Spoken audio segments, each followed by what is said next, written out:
You know, we're told in 1 Thessalonians that you can believe a lie and be damned. In other words, if you believe bad information, you'll get the result of it. And Empire State Building. I can believe a lie that if I jump off, I will go up rather than down. I will die when I hit the ground. So if you believe the wrong stuff and you implement it, you're going to get wrong results. And what's happened is the church has redefined itself generally over the last 40 to 50 years. And what it, let me see if I can put it this way. Let's start the church, then we'll go to millennials.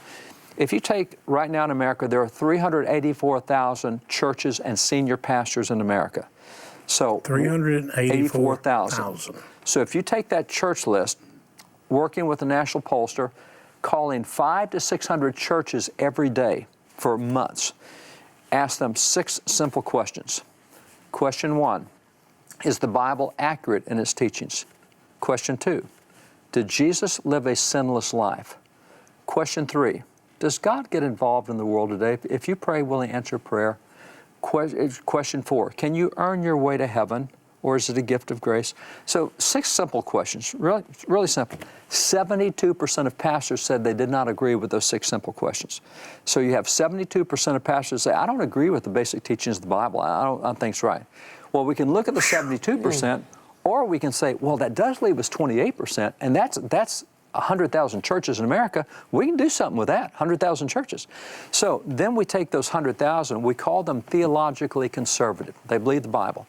We then get into that group and say, okay, you guys, do you believe the Bible, and again, polling 500 to 600 every day, do you believe the Bible addresses every issue of life? And yes, and so give them 14 categories. Does the Bible address education? Does it address sexuality and marriage? Does it address immigration? Does it address life, etc.?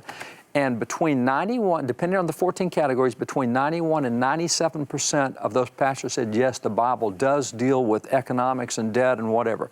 Great. Next question. Have you talked about any of those issues, or will you talk about any of those issues? 90% said, no, we will never talk about those issues. It's political. They're political issues. No, you just said they're in the Bible. Yeah, but if they're in the news, that makes them political. So what we're doing is saying anything that's in the news that has relevancy, we're not going to talk about. That's terrible. Why would a millennial want to go to a church where you won't talk about anything that's relevant? Because, they live in a very relevant world. So at this point, here's the mind-blowing stat. At this point, only 2.8% of churches address issues that are in the news that the Bible also addresses. So 2.8% of churches. Now that's a real problem for a healthy America.